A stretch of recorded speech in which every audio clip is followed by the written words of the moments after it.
Assalamualaikum warahmatullahi wabarakatuh. Masih bertemu lagi dengan saya, Zainal Abidin. Nah, pada kesempatan kali ini saya akan menyampaikan salah satu materi di mata pelajaran Bahasa Indonesia kelas 8, yakni teks berita. Khusus di pertemuan kali ini kita akan membahas tentang struktur teks berita, karena pertemuan sebelumnya mungkin kalian sudah pernah menerima materi tentang pengertian teks berita. Ada yang masih ingat apa itu materi pengertian teks berita? Yuk kita mengingat lagi kalau memang lupa. Ada yang ingat apa pengertian teks berita?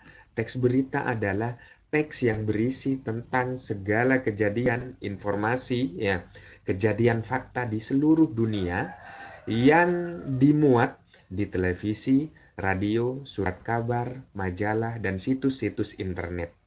Mungkin sudah biasa kita membaca berita, tapi kita belum tahu apa sih pengertian dari teks berita itu sendiri.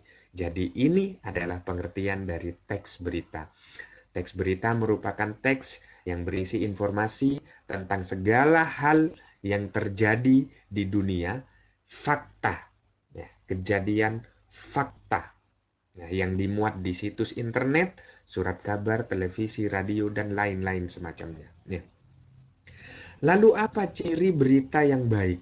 Karena terlalu banyak sekarang berita yang ditayangkan, baik di televisi, di situs-situs internet, maka kita harus memilih berita-berita yang baik itu seperti apa.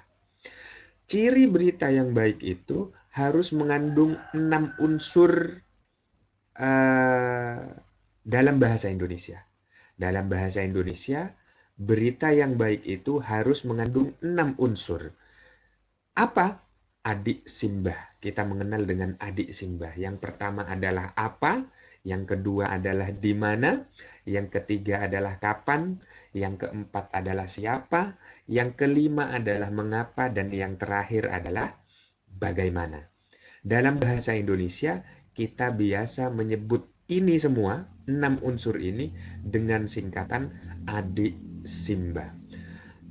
Tapi kalian juga pernah mungkin mendengar di bahasa Inggris ya. Kalau di bahasa Inggris kita bisa mengenal ini dengan 5W plus 1H.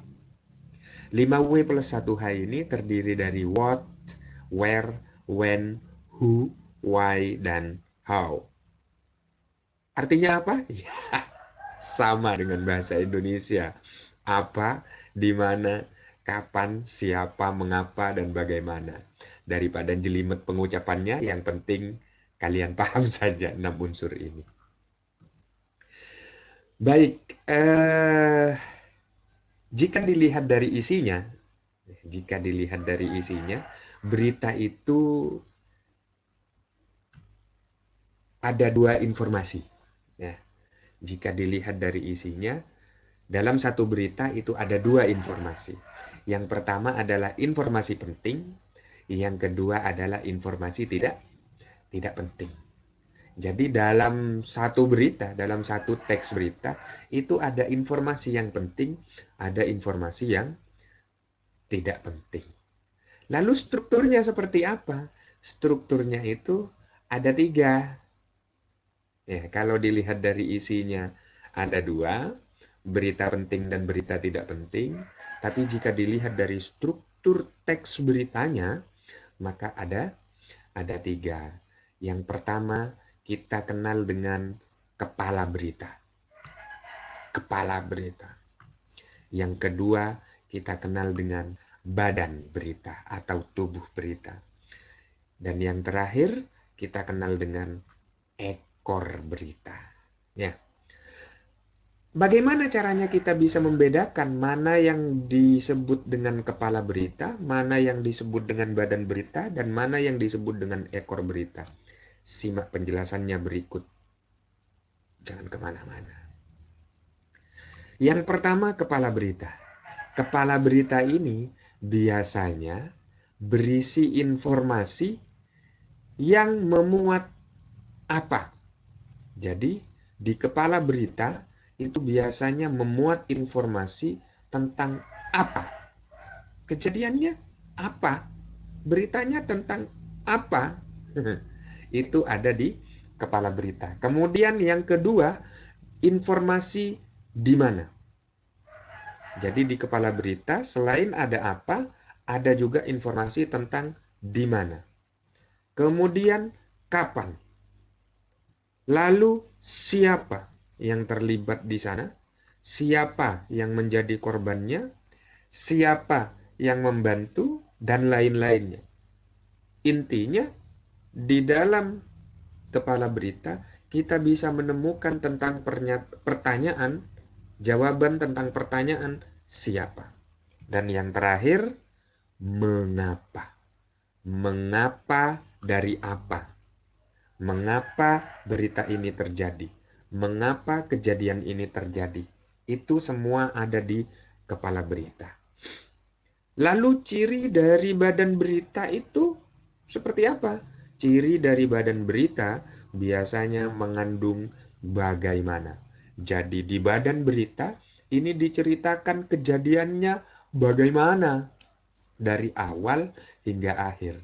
Bagaimana ini bisa terjadi? Bagaimana kejadiannya? Dirinci, dijelaskan di badan berita. Kemudian yang terakhir adalah ekor berita. Nah, di ekor berita inilah yang berisi tentang berita yang tidak terlalu penting.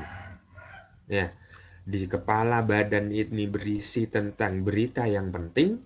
Di ekor berita ini penjelasan yang tidak terlalu penting.